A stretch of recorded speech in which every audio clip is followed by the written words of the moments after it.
जय जय श्री राधे बांके बिहारी लाल की जय। साथियों, मैं मनोज वैष्णव संपूर्ण ब्रज दर्शन चैनल में आपका हार्दिक स्वागत करता हूं। आप सभी लोग, आपको जैसे पता है, यहाँ ये ब्रजमंडल श्री कृष्ण जी की अनेकों लीलाओं से ये हमारा जो ब्रजमंडल है, ये श्री कृष्ण जी यहाँ पर लीला करते थे। और जहाँ पर श्री कृष्ण के जो पिता थे, जिन्होंने लालन पालन किया था, नंद बाबा, वो इन्हीं स्थानों पर श्री कृष्ण जी को लाकर उनके साथ खेलते थे, उनके साथ लीलाएं होती थीं। और यहाँ पर इस स्थानों की ही हम परिक्रमा कर रहे हैं, प्रदक्षिणा कर रहे हैं। तो साथियों, ये आप देख रहे हैं, ये लोग गाड़ियों से यहाँ पर परिक्रमा कर रहे हैं। ये अपनी खुद की गाड़ी यहाँ पर लेकर आए हैं और इस ब्रजमंडल की संपूर्ण परिक्रमा कर रहे हैं। तो यहाँ पर अगर आप देखेंगे तो ये जो परिक्रमा चल रही है, ये परिक्रमा मार्ग केवल यात्रियों के लिए है। और यहाँ पर जब ये गाड़ियाँ चलती हैं तो इन यात्रियों को काफ़ी कष्ट होता है, क्योंकि ये यात्री इसी रोड पर लौट भी जाते हैं, बैठ भी जाते हैं और अत्यधिक इस रज का आनंद लेते हैं। तो साथियों, मैं आज आपको इस ब्रज की रज को दिखा रहा हूँ और इस यात्रा को हमने कहाँ से प्रारंभ किया था और कहाँ पर हम इसका समापन करेंगे, इस बारे में मैं आपको थोड़ा सा अवगत करा दूं। ये आप देख रहे हैं, यहाँ पर कितने यात्रीगण यहाँ पर आराम कर रहे हैं। हम जल्दी से जल्दी ये कोशिश कर रहे हैं कि ये परिक्रमा जल्द हो जाए, क्योंकि अभी इस बड़ी परिक्रमा के बाद हमें आपको छोटी परिक्रमा और करानी है। इसी अधिक मास के अंदर अंदर हम चाहते हैं कि आप दोनों परिक्रमाओं को कर लें, क्योंकि ज़्यादातर लोग छोटी परिक्रमा करते हैं, बहुत कम लोग होते हैं जो इस परिक्रमा को, बड़ी वाली को करते हैं। लेकिन आज के समय में आप यहाँ पर देख रहे हैं, जो बहुत कम लोग हैं, वो भी कितने लोग हैं यहाँ पर, कितनी बड़ी यहाँ पर परिक्रमा चल रही है। ये आप देख रहे हैं, पूरा रोड यहाँ पर चल रहा है परिक्रमार्थियों के साथ। तो इतनी बड़ी संख्या में श्रद्धालु यहाँ पर इस परिक्रमा को करते हैं। अब मैं आपको बताता हूँ, ये जो परिक्रमा है, ये हमने मथुरा से प्रारंभ की थी। वैसे तो मैंने पिछले वीडियो में इसका उल्लेख किया है, लेकिन एक बार पुनः श्री कृष्ण जी के उन स्थानों का मैं दोबारा से आपको स्मरण कराना चाहता हूँ। तो आप भी बड़े ही ध्यानपूर्वक इस नामों को सुनेंगे, कहाँ से और कहाँ तक हमने ये परिक्रमा कर ली है और कहाँ तक अभी हमारी ये परिक्रमा बची हुई है। तो हमने ये प्रारंभ की थी मथुरा से। तो मथुरा में जब आप आएंगे तो मथुरा में सबसे पहले आप द्वारकाधीश मंदिर के पास ही विश्राम घाट है, वहाँ पर स्नान करेंगे और फिर आप आ जाएंगे जय गुरुदेव मंदिर। अब जय गुरुदेव मंदिर से आप पहुँचेंगे अड़ूकी से आप पहुँचेंगे तारसी। और ये जो जय गुरुदेव मंदिर है, इसी जय गुरुदेव मंदिर के बगल में ही बिल्कुल मधुबन टीला है।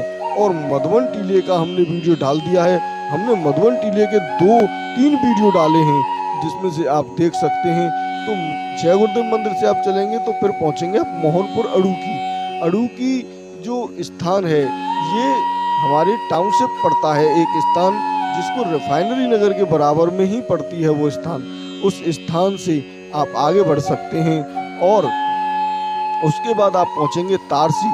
तो ये जो मथुरा से आप प्रारंभ करेंगे यात्रा, तो जय गुरुदेव मंदिर से जो अड़ूकी है वो 5 किलोमीटर है और तारसी 3 किलोमीटर है और नबीपुर कुदुरबन 5 किलोमीटर है, लालपुर 2 किलोमीटर, नगला भूरिया 3 किलोमीटर, पाली अड्डा 2 किलोमीटर, कोठी 2 kilometre, सयोवा 1 kilometre, Odum 2 kilometre, Saunk, ये काफ़ी बड़ा कस्बा है, ये 2 किलोमीटर है।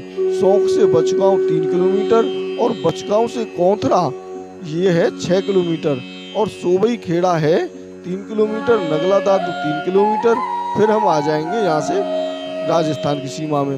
तो साथियों, अभी हमें काफ़ी तेज बाइक चलानी पड़ रही है, जिसकी वजह से आप यात्रियों को थोड़ा अच्छे प्रकार से नहीं देख पाएंगे, क्योंकि ये जो यात्रा है काफ़ी लंबी यात्रा है, 256 किलोमीटर की यात्रा है। तो आप यहाँ पर देख रहे हैं यात्रीगण, यहाँ पर हम दिखा रहे हैं आपको इस परिक्रमा मार्ग को। तो आप बस देखते चलें इस परिक्रमा मार्ग को। हमें यहाँ से मानागढ़ी पहुँचना है, तो अभी हम पहुँच रहे हैं यहाँ से मानागढ़ी और नगला दादू से बहज से डीग और डीग से दिदावली। ये जो दिदावली है ये श्री कृष्ण जी की नानी का घर भी यहीं पर है दिदावली में, और वहाँ पर नरसिंह देव जी का मंदिर है। आप जाएं तो अद्भुत वहाँ पर दर्शन है, उनको जरूर करके आएँ। और दिदावली से है टांकोली, फिर है तुषारिया का नगला 3 किलोमीटर, खो 3 किलोमीटर, करमू का नगला 1 किलोमीटर, अलीपुर 2 किलोमीटर, फिर आद बद्रीनाथ जहाँ पर चारों धाम हैं वहीं पर ये 2 किलोमीटर का स्थान है। यहाँ पर आपको गंगोत्री, यमुनोत्री और चारों धाम मिलेंगे। हमने यात्रा के प्रारंभ में ही इन दर्शनों को कराया है आपको। फिर पपोसा है, पपोसा में हमारा एक ऐसा मंदिर है, राधा कृष्ण जी का मंदिर है, और उस मंदिर में है जो नेपाल में पड़ते हैं पशुपतिनाथ, उनका भी मंदिर पपोसा में ही है। उसके बाद है बरौली धाऊ, केदारनाथ, बादली, लहसर। लहसर से अग्रावली के पहाड़ हैं 2 किलोमीटर, वहीं पर चरण पहाड़ी है जहाँ पर श्री कृष्ण जी के ये जो अग्रावली पहाड़ हैं ये श्री कृष्ण जी के जहाँ पर पैर रखते थे वहीं से ये पिघल जाते थे। तो इस प्रकार की चरण पहाड़ी है वहाँ पे। उसके बाद है किलावटा, किलावटे के बाद है भोजन थाली, फिर है नंदेरा का बास। तो ये जो नंदेरा का बास है आप यहाँ पर ही रुक सकते हैं। और ये जितने भी स्थान है सतवास, एचवाड़ा, पथवारी, किलावटा, नौरेरा, और ये 3 किलोमीटर, 2 किलोमीटर, 3 किलोमीटर, 2 किलोमीटर इसी हिसाब से लगभग, ज़्यादा नहीं है। फिर है राजस्थान में पड़ता है नौरेरा, फिर गढ़ी एक गांव पड़ेगा और वो गढ़ी पड़ता है उत्तर प्रदेश में। उस उत्तर प्रदेश के बाद है फिर बिछौर।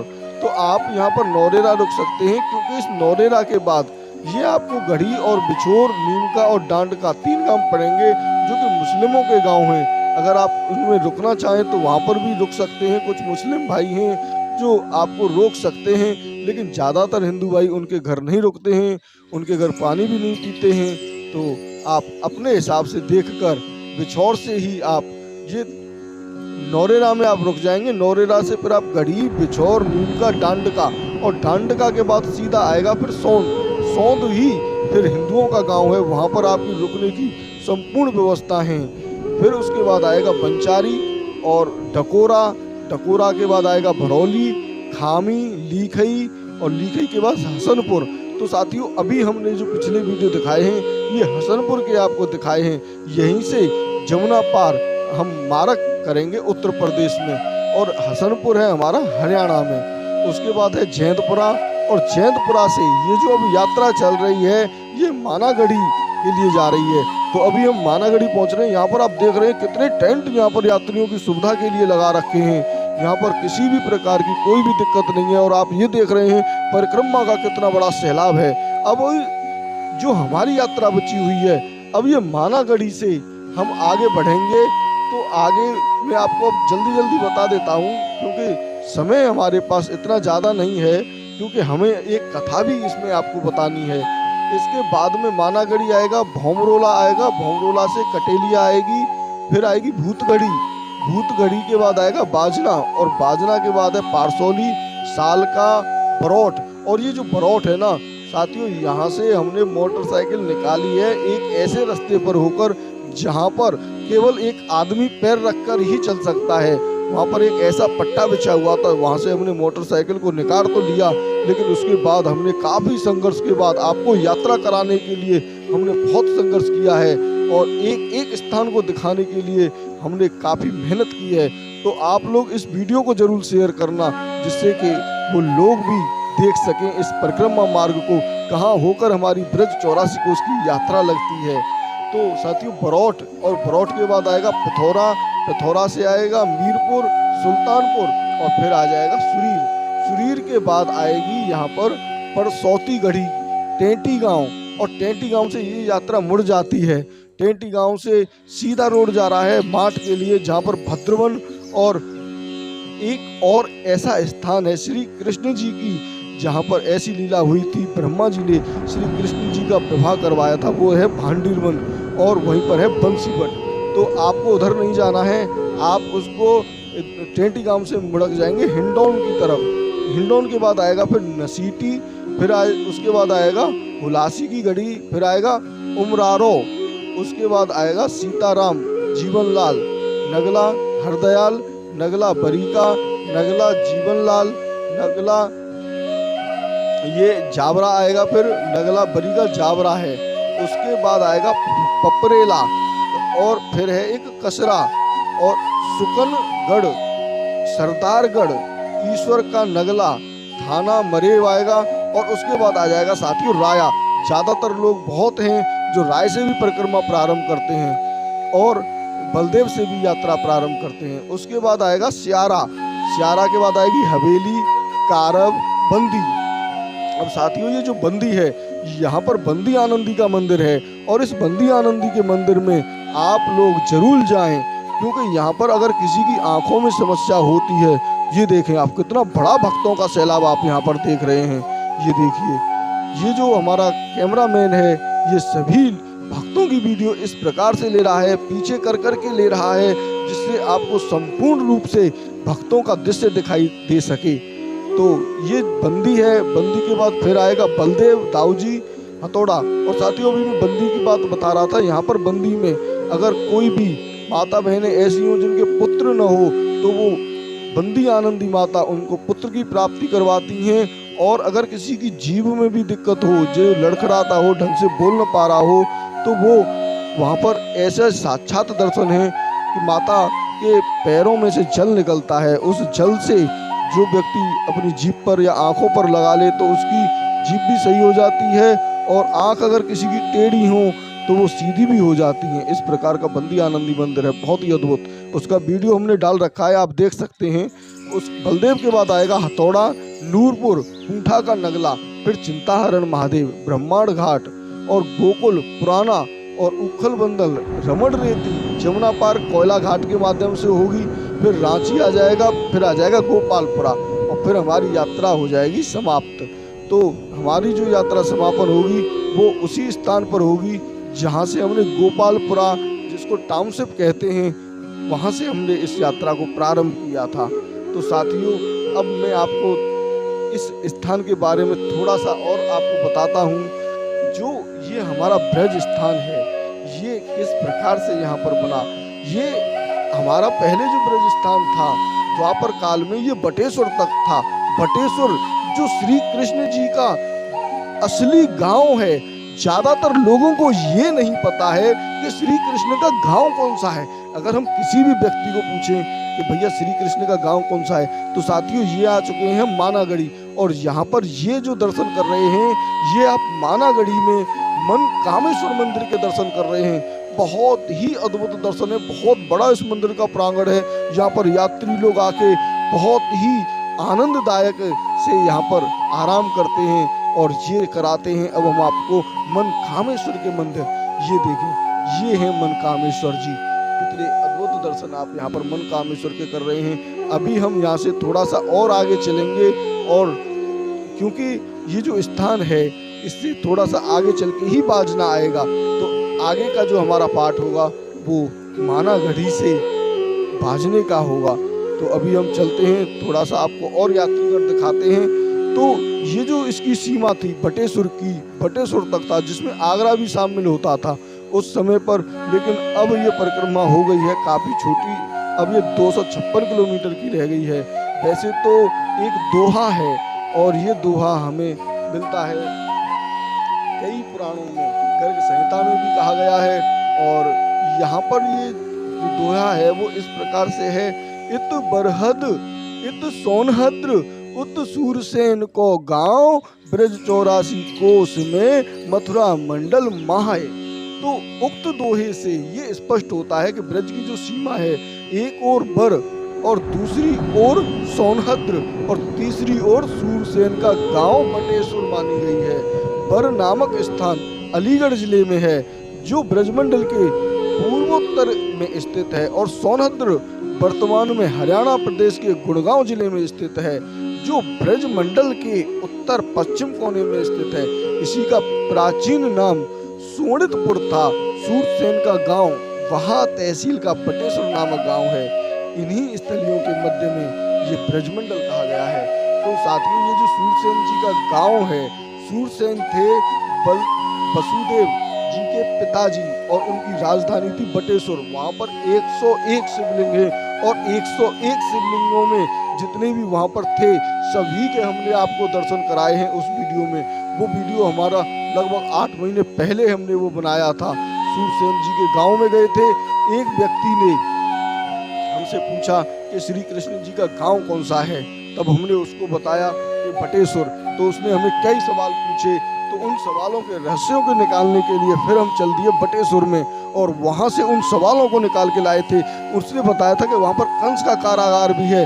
कंस वहाँ यमुना जी में बहा दिया था, उसी स्थान पर कंस को वहाँ पर उठाया था। तो वहाँ पर कंस कारागार भी है। कंस उसको कहते हैं टकरार, कुछ इस प्रकार से वहाँ पर नाम लिया जाता है। और वहाँ पर 101 मंदिर शिव जी के हैं और यमुना जी वहाँ पर उल्टी बहती हैं। तो इस प्रकार का वहाँ का दृश्य है। आप जरूर उस बटेश्वर नाम की वीडियो को देखें, जिससे आप भी ब्रज 84 कोष मंडल के उस स्थान को देख सकते हैं जो श्री कृष्ण जी का गांव है। क्योंकि ज़्यादातर लोगों को पता ही नहीं है। लोग कहते हैं गोकुल है श्री कृष्ण जी का गांव, लोग कहते हैं कि वो है नंदगांव है, ये है मथुरा है। अरे भैया, हमें तो आप बस इतना बता दो कि आपके पिताजी जिस गांव के थे, आपका जन्म चाहे कहीं भी हुआ हो, आपको क्या कहते हैं कि आप उस गांव के हैं। उसी गांव के तो आपको बताएंगे जहाँ के आपके पिताजी निवासी थे। तो इसी प्रकार से सूरसेन जो श्री कृष्ण जी के पिता थे वसुदेव, और वसुदेव जी के पिता थे सूरसेन, और उनका गांव था बटेश्वर। तो हम आपको और आगे बढ़ते हैं और थोड़ी सी कथा आपको सुना पाएंगे, क्योंकि आज का जो समय है ये पूरा हमारा इन श्री कृष्ण जी की गांव की लीला में ही निकल गया है। तो कोई दिक्कत नहीं है, हम कल की यात्रा में आपको एक ऐसी अद्भुत कथा सुनाएंगे जिसमें कि आपको ब्रज मंडल का किस प्रकार से आप यात्रा करते हैं और यात्रा करने का लाभ आपको क्या होता है, महात्मा क्या है, मथुरा की परिक्रमा का महत्व क्या है, वृंदावन की परिक्रमा का महत्व क्या है। तो आपको उस के बारे में आपको बताते हैं अगले वीडियो में। भाग नंबर 18 में आपको उस यात्रा में बताएंगे। अभी ये जो हमारा पाठ है भाग 17, ये हम यहीं पर करते हैं इसको समापन। यहाँ पर देखें कितने लोग यहाँ पर आराम कर रहे हैं, कितने लोग यहाँ पर चल रहे हैं। आप ये देख रहे हैं कितने भव्य तरीके से ये परिक्रमा चल रही है। यहाँ पर किसी भी प्रकार की कोई भी दिक्कत नहीं है। तो साथियों, हम बढ़ते हैं और आगे की तरफ। अब हम यहाँ से चलेंगे बाजना, मानागढ़ी से हम बाजना चलेंगे और बाजने में है दाऊ जी का मंदिर, बहुत ही अद्भुत। ये देखें यहाँ पर कितने लोग यहाँ पर टेंट लगाकर, पानी लगाकर आपकी सभी मनोकामनाएं पूर्ण करे। आपने ये वीडियो हमारा, तो साथियों आपने ये वीडियो हमारा अंत तक देखा, उसके लिए बहुत बहुत धन्यवाद। और आप अब हम दोनों इस यात्रा को कर रहे हैं, तो आपको इस यात्रा का संपूर्ण लाभ मिले तो आप हमारे पुराने वीडियो को भाग 1 से लेकर 15 तक के जो भाग हैं वो तब हमने बनाए थे, तब ये यात्रा प्रारंभ नहीं हुई और अब यात्रा प्रारंभ हो गई है। अब हम आपको संपूर्ण यात्रा दिखा रहे हैं। तो अब ज़्यादा से ज़्यादा लोगों के पास इसको शेयर करें, जिससे उन लोगों को भी पता चल सके कि ब्रज 84 कोष की यात्रा प्रारंभ हो गई है, तो वो भी पुण्य के लाभकारी बन सकें। राधे।